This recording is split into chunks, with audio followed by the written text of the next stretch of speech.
gozo poder explicar de que vengo hace varios años orando porque la pareja de mi hija se convierta al Señor. Y aunque no se ha convertido, pero vemos que el Señor está tocando fuertemente su corazón. Y lo sé porque mi hija hace una semana me ha dicho que en medio de la alabanza él estuvo llorando, que sintió un fuerte escalofrío y empezó a llorar. Y eso dice mucho, eso dice que el Señor está tocando su corazón, que la palabra de Dios está penetrando en él, en ese corazón duro, en esa piedra, en la piedra que también nosotros un día tuvimos, y que la palabra de Dios viva y eficaz rompió con todo poder. Y aquí estamos adorándole, bendiciéndole con todo nuestro corazón. Y es lo único que tenemos que hacer todos los domingos, todos, porque solo Él lo merece, porque solo Él es digno de toda gloria, alabanza y honra, solo Él. Y gloria a su santo nombre. Amén. En Romanos 5, del 1 al 11. Este es el pasaje que ha elegido el pastor, que ha elegido el Señor para nosotros. Un pasaje potente, un pasaje muy importante y que muchas veces hemos leído, pero que nos va a ayudar mucho, nos va a fortalecer el Señor a través del pastor hoy para nosotros. Romanos 5, del 1 al 11.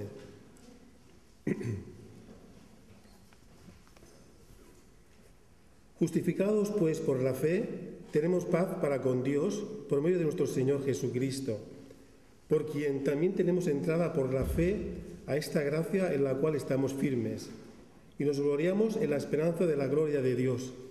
Y no solo esto, sino que también nos gloriamos en las tribulaciones, sabiendo que la tribulación produce paciencia, y la paciencia prueba, y la prueba esperanza, y que la esperanza no avergüenza, porque el amor de Dios ha sido derramado en nuestros corazones por el Espíritu Santo, que nos fue dado, porque Cristo, cuando aún éramos débiles, a su tiempo murió por los impíos.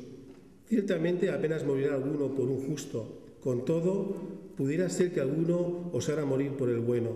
Mas Dios muestra su amor para con nosotros en que, siendo aún pecadores, Cristo murió por nosotros.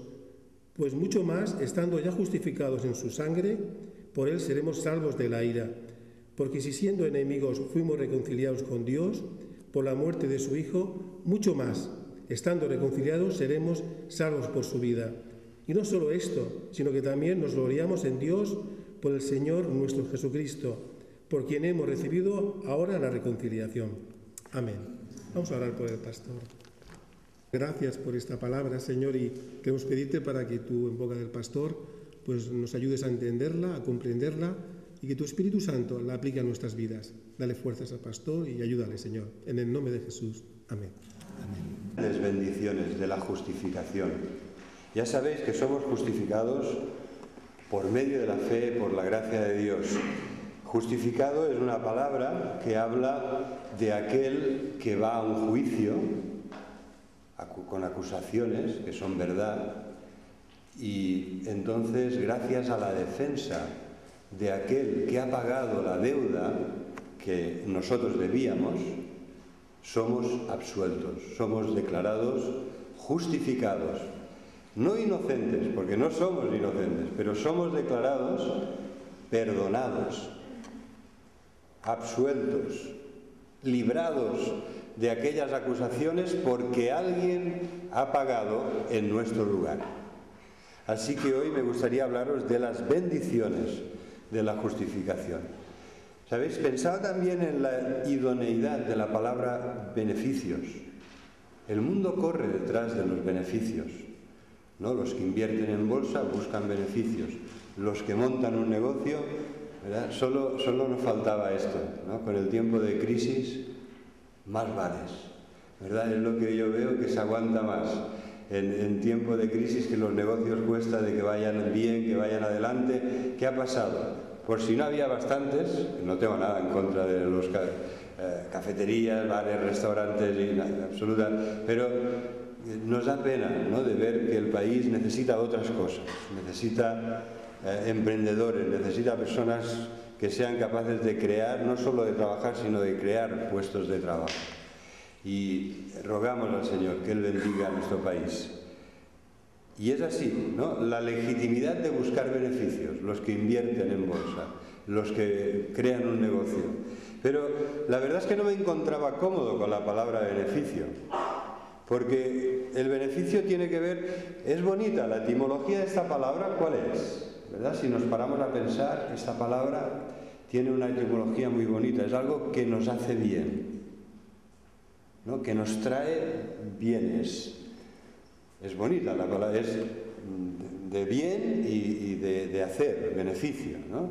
Algo que te trae los bienes que tanto anhelas. Pero cuando hablamos en un plano espiritual, a mí me gusta más, y creo que tiene mucha más fuerza la palabra bendición, porque cuando Dios nos mira con amor y habla palabras de bendición, todo lo que Dios diga para tu vida se va a cumplir. Dios no es hombre para que mienta. Dios tiene todo el poder para hacer que se cumpla todo lo que ha dicho de bueno a tu favor, todo lo que ha dicho de bueno para tu vida. Cuando Él invoca la bendición sobre ti, la bendición caerá sobre ti. Y es así, ¿no? Entonces me gusta más que hoy hablemos de las grandes bendiciones de la justificación, más que de los grandes beneficios. Las grandes bendiciones de aquellos que han sido justificados por la gracia de Dios. El domingo pasado estábamos considerando que el ser humano tiene una absoluta necesidad de ser justificado, porque cuando se presenta delante de Dios no puede decir: Señor, yo soy bueno, no puede decir: Señor, mira cuántos méritos he acumulado. El ser humano no puede ser justificado por las obras, por las buenas obras, por las obras de la ley, por la obediencia perfecta y absoluta a la ley de Dios, porque no lo hace, porque no lo puede hacer. Es pecador, no lo puede hacer de ninguna manera. No consigue llegar al nivel que Dios pide de cada uno de nosotros. Dios te pide cosas muy sencillas, pero muy altas y muy sublimes. Dios te pide que le ames a Él con todo tu corazón, con todas tus fuerzas, con toda tu mente, con toda tu alma. Si somos sinceros, lo hacemos así. Hemos de responder con sinceridad para ti mismo, ¿eh? Hemos de ser sinceros. ¿Amamos a Dios así? ¿O a veces hay cosas que ocupan el lugar de Dios y las amamos tanto como a Dios? Y esto pueden ser los seres queridos, tu esposo, tu esposa, tus hijos, tus padres. O pueden ser cosas muy malditas como es el amor al dinero, como es los vicios y adicciones que están arruinando tu vida. Hay cosas que pones en lugar de Dios.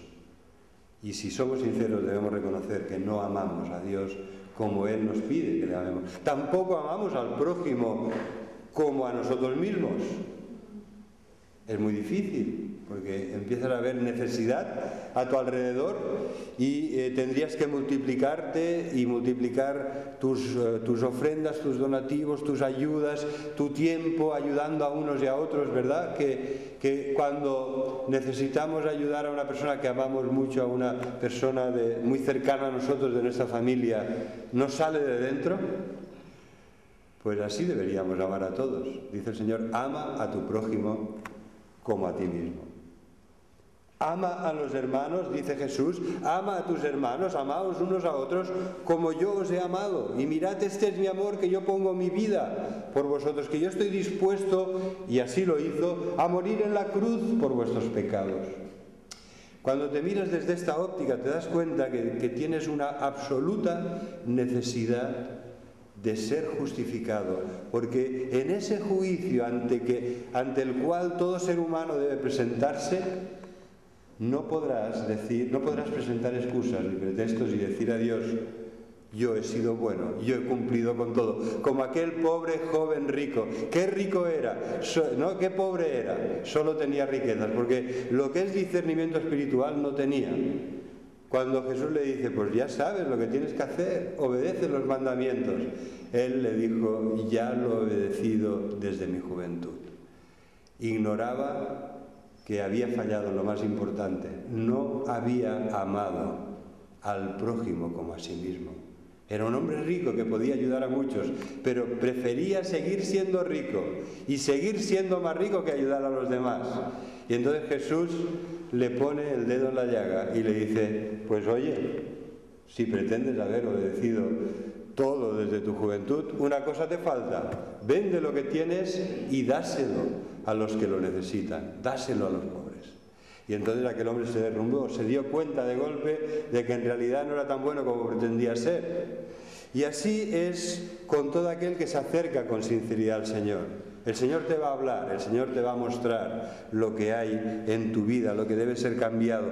Y tenemos una absoluta necesidad del Señor, de su luz espiritual y de la justificación que solo puede venir de Él. Esa justificación que Jesucristo nos ofrece porque ha muerto por nosotros en la cruz, porque ha pagado la deuda que nosotros debíamos, porque ha recibido el castigo de nuestra paz, para reconciliarnos con Dios, el justo por los injustos, para llevarnos y reconciliarnos con Dios. Así que hoy vamos a continuar viendo, el domingo pasado veíamos esto, pero también veíamos que la obra perfecta de Jesucristo nos reconcilia y hace todo lo necesario para que podamos ser salvos. Y las bendiciones que trae esta perfecta obra redentora a nuestro favor son tan grandes que yo he dicho, hoy tengo que compartir con mis hermanos estas grandes bendiciones que todos los hijos de Dios hemos recibido cuando nos hemos acercado sinceramente arrepentidos de nuestros pecados y hemos creído en aquel que Dios ha puesto para nuestra salvación. El primer beneficio, nos dice Romanos 5, que tenemos paz para con Dios. Justificados por la fe, tenemos paz para con Dios. ¡Qué gran bendición! La paz con Dios. ¿Verdad? Esta es la primera de las grandes bendiciones. La paz es posible porque hemos sido reconciliados por la muerte de Jesucristo en nuestro lugar. La reconciliación es obra de Dios. Él toma la iniciativa, Él envía a su Hijo, Él hace todo lo necesario para aquellos que éramos impíos, pecadores, enfermos espirituales, nos podamos reconciliar con Él. Éramos enemigos, éramos hijos de la ira, estábamos bajo la ira y la condenación de Dios, pero Dios ha hecho todo lo necesario para que podamos estar en paz con Él. Gracias al sacrificio de Jesucristo. Nosotros debemos aceptar la justificación, este perdón. Mirad, la palabra justificación, para mí, una de las explicaciones que más me convence es el binomio aceptación, perdón, en este orden: perdón, aceptación. Los justificados son aquellos que eran culpables, estaban delante del gran tribunal donde se va a impartir justicia, pero han reconocido su pecado, han puesto toda su confianza en aquel que cargó sus pecados y recibió el castigo que ellos merecían, murió en su lugar delante de Dios para salvarnos. Entonces esas personas se produce el maravilloso cambio. Cristo muere para que tú tengas vida. Cristo recibe la ira de Dios para que tú puedas recibir la bendición de Dios, ¿no? En vez de la maldición, la bendición de Dios. Y esta es la primera de las grandes bendiciones que recibes, la paz con Dios. Algunos pudisteis hablar con mi hermana el domingo pasado. Os agradezco de corazón la ayuda que ella recibió de vosotros. Creo que no os conocía a nadie, excepto a Juan, desde hace ya unos años, pero estos días yo estaba muy preocupado por mi hermana. Ella está en tratamiento depresivo desde hace más de 10 años y estaba tomando 2 antidepresivos. Y en una situación de estrés tremenda que está viviendo, la medicación, en vez de ayudarla, la estaba perjudicando, porque estaba en una situación de estrés tremendo. Y ya su cuerpo producía lo que en un sentido toma, lo que en un sentido producen esas pastillas que tomaba antidepresivas. Porque el estrés, ¿no?, te pone en una situación de lucha, de enfrentarte con fuerza a los problemas o a la vida o a lo que te esté sucediendo. Entonces, ¿por qué os digo esto? Porque me daba mucha pena me daba mucha pena verla tan acelerada, sin paz, ¿no? Con tantos pensamientos que no podía parar de hablar. Me daba mucha pena verla en esta situación. Entonces fuimos al médico, gracias a Dios, y yo espero que en pocos días ella vaya recuperando su normalidad, su paz, su forma de ser, su forma sosegada de vivir. Y entonces este pasaje me recuerda esta situación. Qué terrible es, la paz no la podemos valorar hasta que la perdemos, ¿no? Perdón, no es que no la podamos valorar, pero muchas veces no la valoramos hasta que la perdemos. Es entonces cuando te das cuenta, ay, ¿qué daría yo por poder vivir en paz y con paz como siempre he vivido, en un sentido, ¿no? ¿Verdad? Poder estar en paz con Dios, en paz contigo mismo, en paz con los demás. Porque esto es lo que trae la reconciliación con Dios. Cuando somos reconciliados con Dios, gracias a la obra de Jesucristo, la paz con Dios, establecemos la paz con Dios, reencontramos la paz con Dios que habíamos perdido. Y entonces esa paz es tan inmensa, dice la palabra, que sobrepasa todo entendimiento humano. Y esa paz empieza a inundarte de tal manera que esa paz se va a transmitir en tus relaciones. Podrás volver a relacionarte con paz con aquellos con los que la habías perdido. Podrás volver a tener paz interior cuando vivías en un pozo de angustia y de desesperación, cuando estabas sumamente estresado y nervioso, alterado a veces, ¿no? Estamos en unas situaciones que nos desconciertan y que pueden alterarnos. Pues realmente la paz de Dios, esa bendición, es como un río, ¿no? La palabra de Dios, Isaías dice que es grande como un río. La paz de Dios te inunda y se extiende a tu interior primero y después también a tus relaciones, aún a aquellas perjudicadas, a aquellas deterioradas.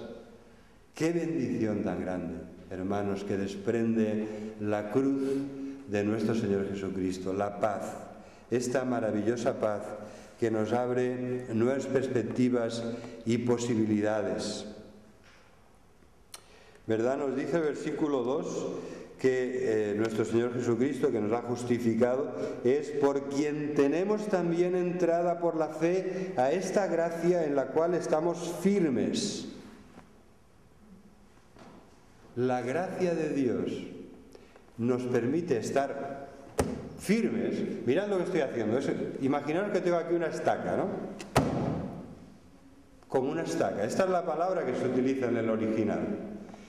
El Señor nos ha puesto en un lugar de seguridad y de firmeza y estamos firmemente clavados como estacas en la gracia de Dios, de la cual nadie nos puede sacar. Somos amados, queridos y protegidos por Dios. Nadie nos puede quitar esto.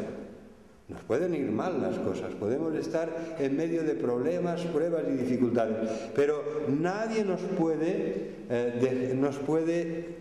arrancar de las manos poderosas del Padre que nos ama tanto. Nadie nos puede arrancar de esa gracia en la que hemos sido firmemente clavados por la obra perfecta de Jesucristo. Por parte de Dios, la figura es muy gráfica, ¿no? Por parte de Dios se nos ha abierto amplia y generosa entrada. Es como cuando se recibe a una personalidad, ¿no? Que se detiene el tráfico en las calles e incluso pueden llegar a poner una alfombra roja de bienvenida. ¿Verdad? Esta es la palabra que se utiliza aquí. Se nos ha otorgado amplia y generosa entrada en la gracia de Dios, en la cual estamos firmes. Esto es lo que ha hecho Dios por nosotros. Nosotros debemos afirmarnos en esta gracia, como dice la palabra, encontrar nuestras fuerzas en la gracia de Dios. Esfuérzate en la gracia de Dios. Sé fuerte, encuentra tus fuerzas en la gracia de Dios. Y entonces, la verdad es que nos dice que esta maravillosa gracia nos lleva a una actitud de gozo. Mirad, yo os estoy hablando ahora con gozo, es del Señor, porque si yo os tuviera que hablar con la actitud del que está con bastantes problemas que resolver, con mucho trabajo que hacer, con preocupaciones y con cosas, no os hablaría así, humanamente no os hablaría así. Yo quizá intentaría disimularlo y vosotros me notaríais, ¿qué le pasa, José Luis? Está preocupado. ¿Qué le pasa? Lo veo como serio. Pero hermanos, os estoy hablando con gozo porque cuando yo me fijo en lo que Dios ha hecho por nosotros, ¿qué importancia tiene lo demás que me está pasando? Ninguna. La leve tribulación momentánea que estamos pasando no tiene ni punto de comparación, dice la palabra de Dios, ni punto de comparación con el eterno peso de gloria de lo que Dios nos ha dado. Y esto es lo que debemos tener. Esta leve tribulación momentánea pasará para dejar lugar a un eterno y maravilloso peso de gloria, de compartir la gloria de Dios. Y esto es lo que dice Pablo. Al final del segundo versículo dice, hermanos, nos gloriamos en la esperanza de la gloria de Dios. Nos gloriamos en la esperanza de la gloria de Dios. Cuando una persona se gloria, ¿cómo lo hace? ¿Triste y abatido? ¿Preocupado y aquejumbrado? ¿Verdad que no? Una persona que se está gloriando, está expresando alegría y gozo por algo que le anima, que le da esperanza. Y esto es lo que hace aquí el apóstol Pablo. A ver, él, por descontado que tenía muchas más pruebas, problemas y sufrimiento que yo pueda pretender tener, que no pretendo nada. Pero Pablo, cuando mira al Señor y ve las bendiciones de esta salvación tan grande, entonces lo demás se desvanece, hermanos. Y se gloria en la esperanza de la gloria de Dios. Y quiere compartirlo con nosotros. Gloriémonos en la esperanza de la gloria de Dios. ¿Qué dijo? Una de las frases más conocidas de Romanos capítulo 3, que estuvimos comentando el domingo pasado y que tiene que ver con el pecado, ¿qué es lo que dice? A ver si alguien se acuerda de esta frase. Romanos capítulo 3, lo tenéis en la misma página. Hay una frase que es del libro, porque siempre se cita, cuando se habla del pecado, se cita esta expresión de Pablo en Romanos. ¿Cuál es? A ver si me ayudáis.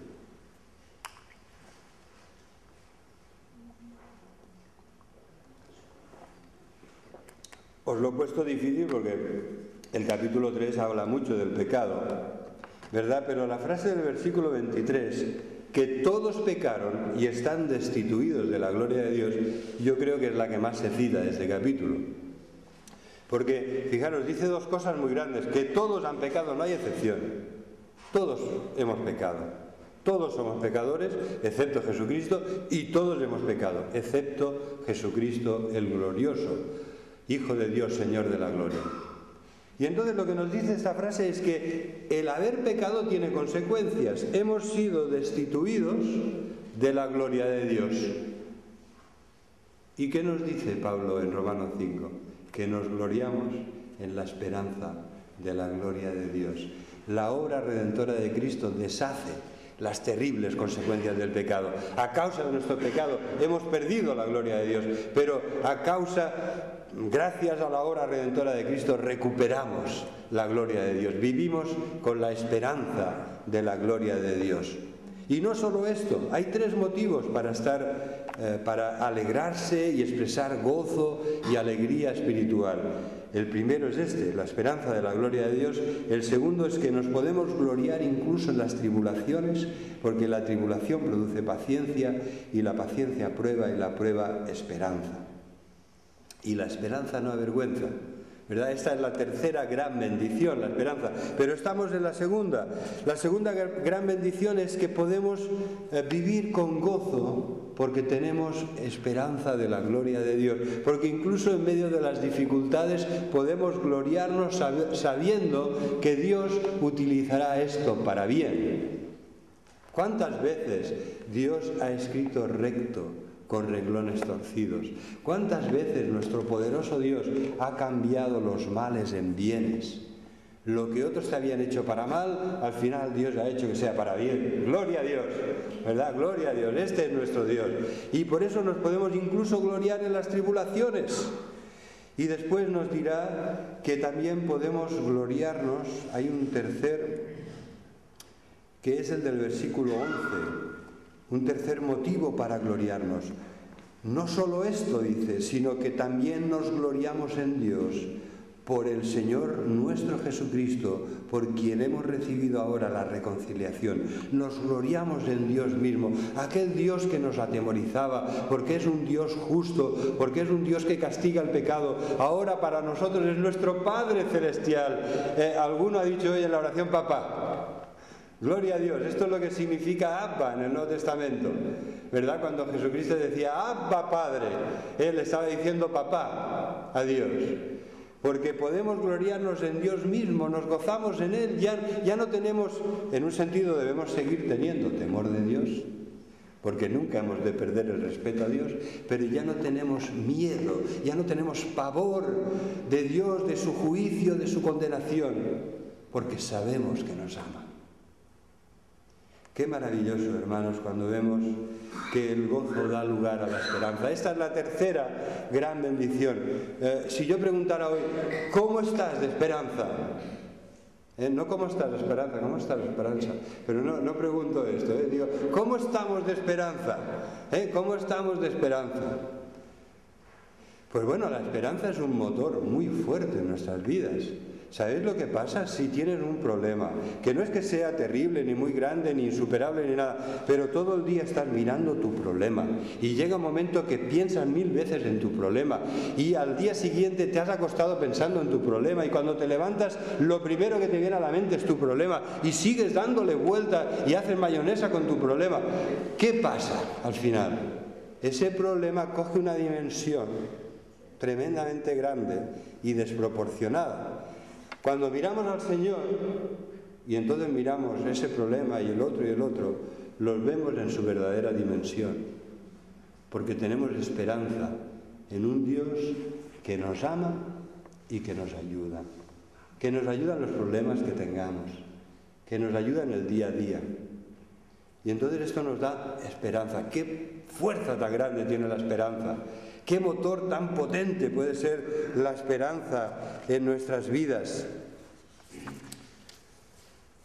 Efectivamente, vivir con esperanza es cuando sabes que lo que Dios ha preparado para ti es mucho mejor que lo que estás viviendo ahora. Y yo te deseo que lo que estés viviendo ahora sea buenísimo, que estés disfrutando muchísimas grandes bendiciones de Dios, pero lo que nos espera, hermano y hermana, es mucho mejor, es maravilloso. Las palabras humanas no alcanzan a describirlo, ¿verdad? Cuando Isaías habló de esto dice, lo que ojo no vio, ni oído oyó, ni nunca hemos sido capaces de imaginarnos, nunca han subido al corazón del hombre. Estas son las cosas que Dios ha preparado para los que le aman. Y lo cita Pablo en 1 Corintios 2.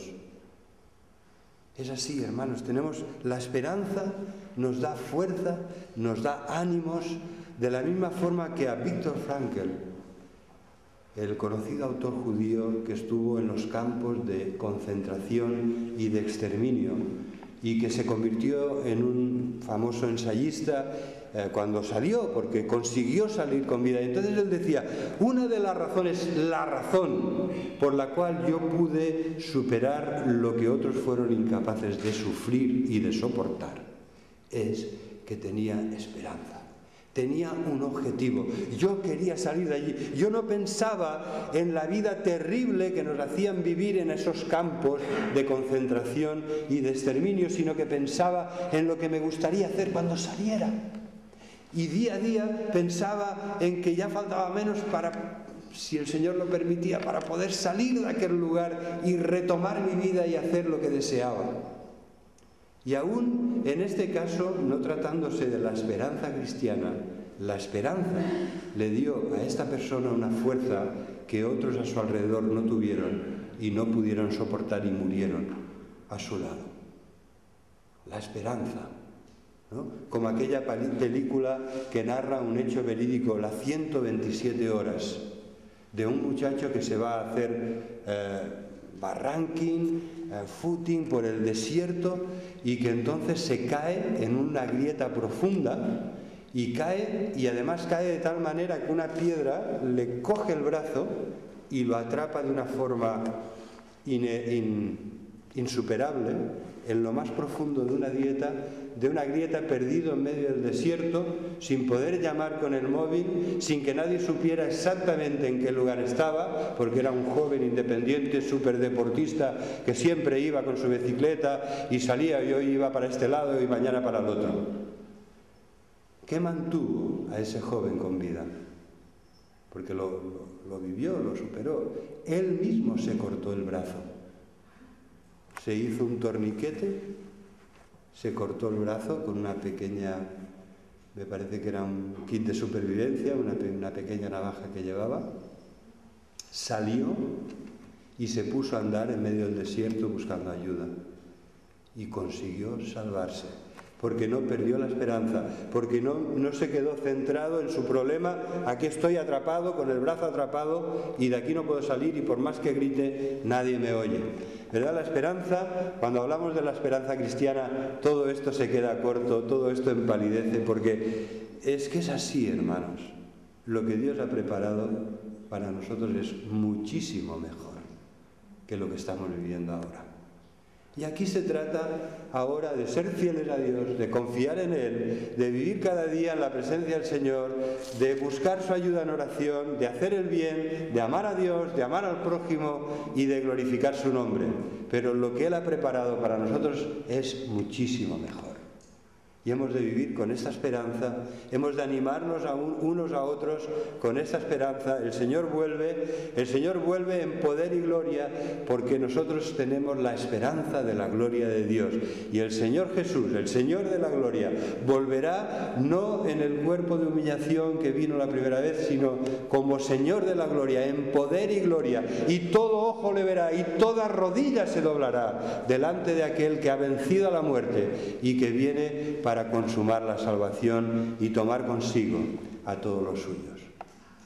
Y con esta esperanza, amén, amén, con esta esperanza vivimos y nuestros problemas toman la dimensión que realmente tienen, que son cosas pasajeras en las que pediremos la ayuda de Dios y Dios nos ayudará y Dios permitirá que muchos los veamos resueltos, y si no, nos dará gracia para poder vivir con ellos.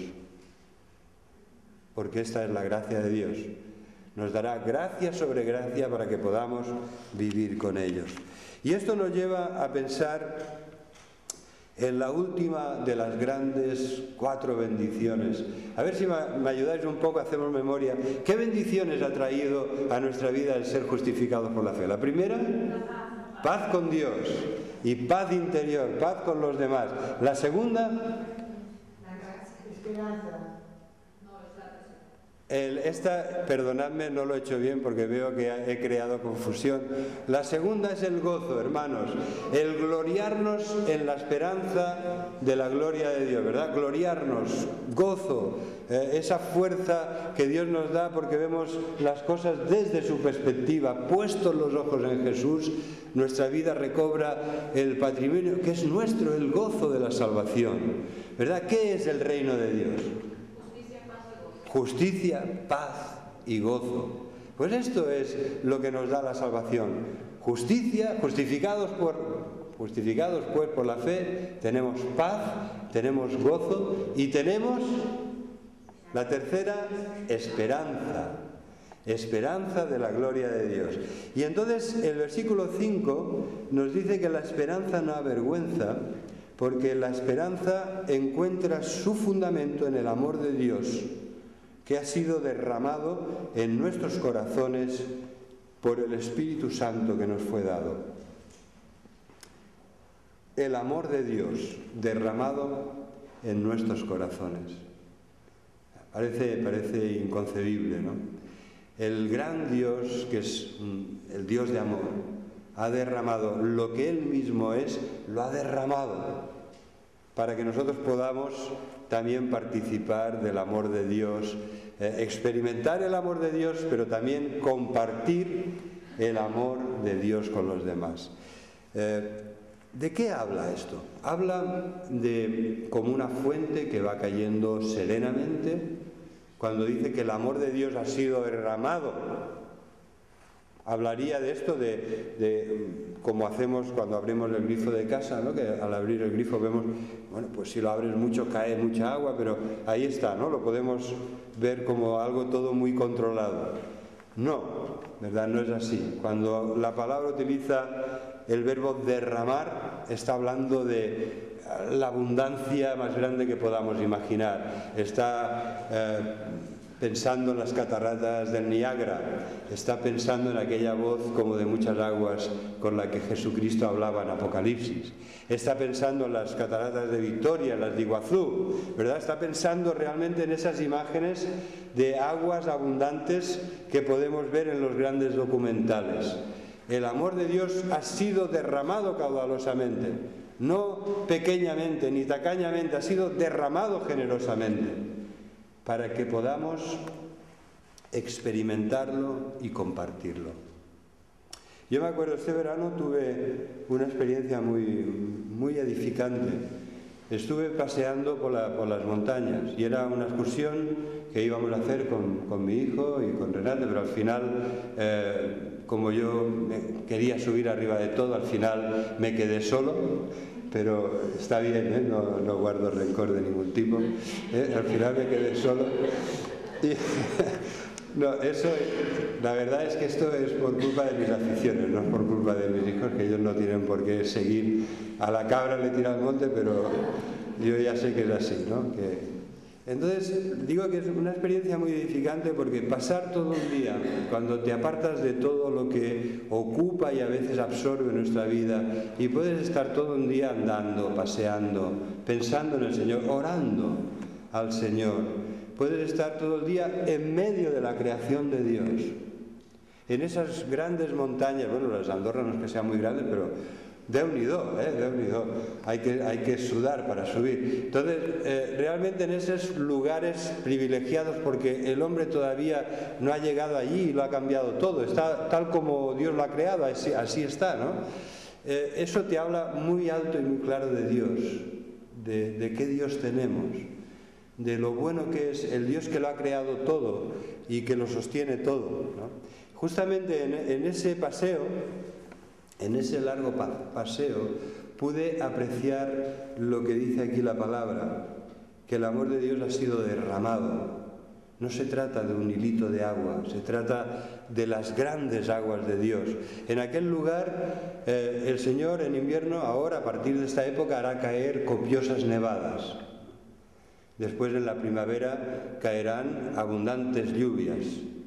Y aquellos lugares, yo no sé de dónde sale, pero el agua mana constantemente, ¿no? Y ves que el agua cae de todos los lugares, de todos los riachuelos, de todas las laderas y pequeños barrancos, y va cayendo el agua y se van condensando en esos ríos cada vez más caudalosos, y al final hay grandes lagos. Y debajo de esos lagos, si continúas andando hacia abajo, ves que esos lagos a su vez alimentan otros lagos. Hay ríos, hay cascadas y hay más lagos. Y continúas bajando y hay más lagos, y al final pues llegaríamos a lo que son nuestros ríos, los que vemos aquí. Bueno, el Llobregat no es que sea muy caudaloso, ¿verdad? Pero si nos vamos a los ríos, al Ebro o a los ríos de la vertiente francesa, son bastante más caudalosos. Y lo cierto es que el amor de Dios ha sido derramado así. Ha sido derramado de forma sabia, abundante, generosa, para que tú lo experimentes, pero no para que seas como el mar muerto, ¿no? Que va recibiendo todo el agua y allí se queda. Y al final hay tal concentración de sal que allí no es posible la vida. El Señor quiere que seamos canales de su amor, que seamos frescos riachuelos donde otros puedan beber, donde el agua circule, donde su amor pueda canalizarse a través de nuestras vidas y llegar a otras personas muy necesitadas. Este es el plan de Dios, hermanos, y a mí me maravilla ver que el amor de Dios ha sido derramado en nuestros corazones por el Espíritu Santo que nos fue dado. Este es el amor de Dios. el Espíritu que está en este momento conmigo ayudándome a compartir la palabra de Dios, el Espíritu Santo que en este momento está contigo para iluminarte y que puedas entender bien la palabra de Dios, que te está hablando al corazón, que te está diciendo, fíjate cuánto te ama Dios, te dio a su Hijo. Fíjate cuánto te ama Jesús, el Señor de la Gloria. Murió por ti en la cruz, extendió sus brazos en la cruz para indicar cuánto nos acoge, de qué forma nos quiere abrazar a todos. Sus brazos completamente extendidos en aquella cruz en la que cargaba nuestros pecados y exhalaba el aliento de vida que le quedaba para salvarnos. Y esto es de lo que habla Romanos aquí, es de lo que habla la palabra de Dios aquí. Que Dios muestra, versículo 8, Dios muestra su amor para con nosotros en que siendo aún pecadores, Cristo murió por nosotros. Aquí nos está hablando de que somos espiritualmente débiles, enfermos espirituales, sin fuerzas espiritualmente hablando para salvarnos a nosotros mismos. Versículo 6. Éramos débiles, éramos impíos, pero Cristo murió por nosotros, aunque éramos impíos. Impíos es una palabra que nos habla de que no nos relacionábamos bien con Dios.